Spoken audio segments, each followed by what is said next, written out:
Hello students, my name is Alok Semwal and today's topic of discussion is affinity chromatography. In this I will discuss introduction, theory, instrumentation and procedure of affinity chromatography. So affinity chromatography was discovered by Pedro Quattrocascos and Meyer Welchek. It is a type of liquid chromatography particularly used for the separation, purification, identification and specific analysis of sample components. Next is theory or principle of affinity chromatography. Affinity chromatography utilizes the advantage of a specific binding interaction between the analyte of interest and a binding ligand. Analyte is usually dissolved in the mobile phase and ligand is immobilized on the stationary phase. This chromatography technique is based on the highly specific reversible biological interaction or molecular recognition called affinity. Affinity refers to the attaching force exerted in different degrees between atoms which force them to remain in combination. For example, affinity of antigen with an antibody and affinity of enzyme with an inhibitor.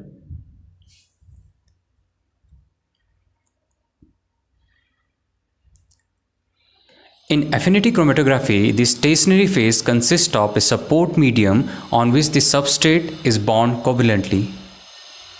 Substrate is ligand.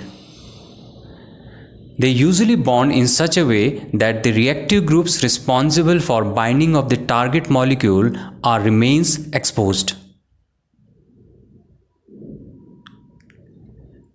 In the chromatography procedure, when the analyte, which is crude mixture of substances, is passed through the chromatography column, substances with binding site for the immobilized substrate bind to the stationary phase, while all other substances are eluted in the void volume of the column. Once the other substances are eluted, the bound target molecule can eluted by the use of competing ligand in the mobile phase or by change of pH, ionic strength or polarity conditions of the solvent used.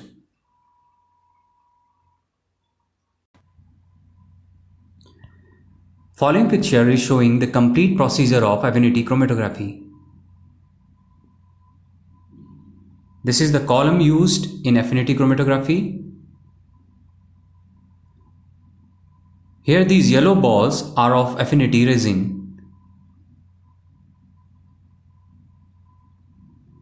Blue ones are target proteins.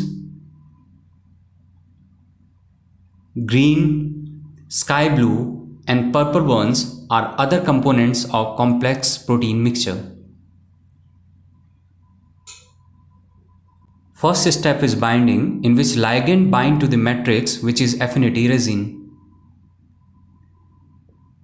Second step is washing. In this step, washing is done by the mobile phase. And in the last step, target material is recovered by various techniques.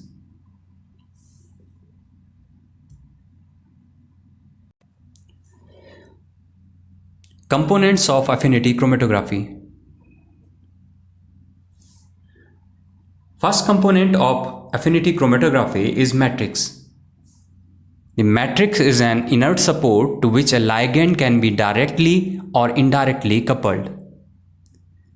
Matrix materials should have following characters.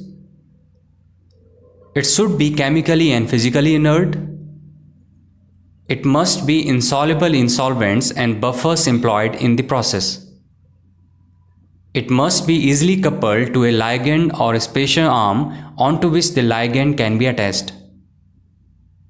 And last, it must exhibit good flow properties and have a relatively large surface area for attachment. Examples of matrix material include agarose and polyacrylamide. Second component of affinity chromatography is spatial arm. It is usually a chain of carbon and or other atoms that keeps functional groups away from the solid matrix to which it is covalently bound. It is used to improve binding between ligand and target molecule by overcoming any effects of steric hindrance.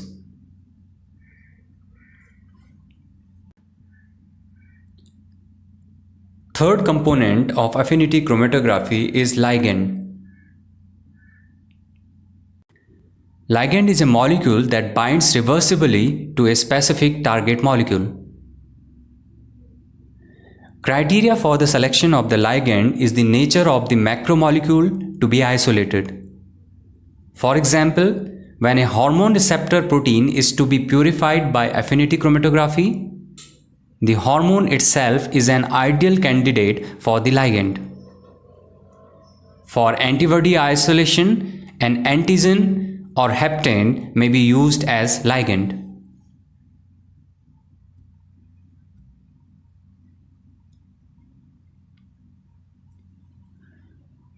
Next are steps in affinity chromatography.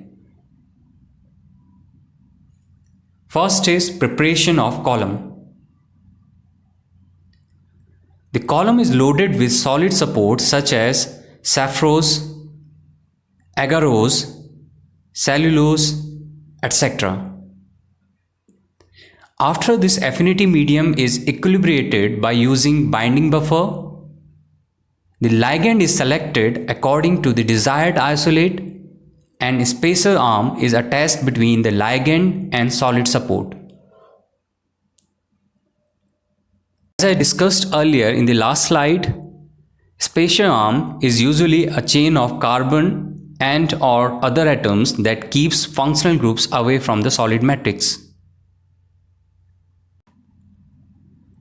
Second step is loading of sample.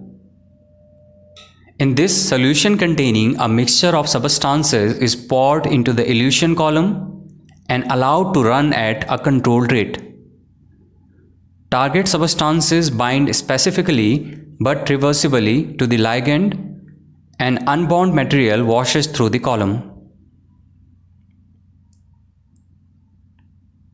In the last step, target substance is recovered by changing conditions to favor elution of the bond molecules. This is usually done by using a competitive ligand or non-specifically by changing the pH, ionic strength or polarity. Target protein is collected in a purified, concentrated form.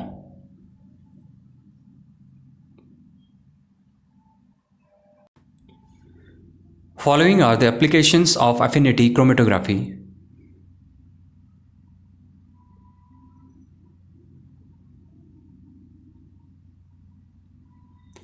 Thank you.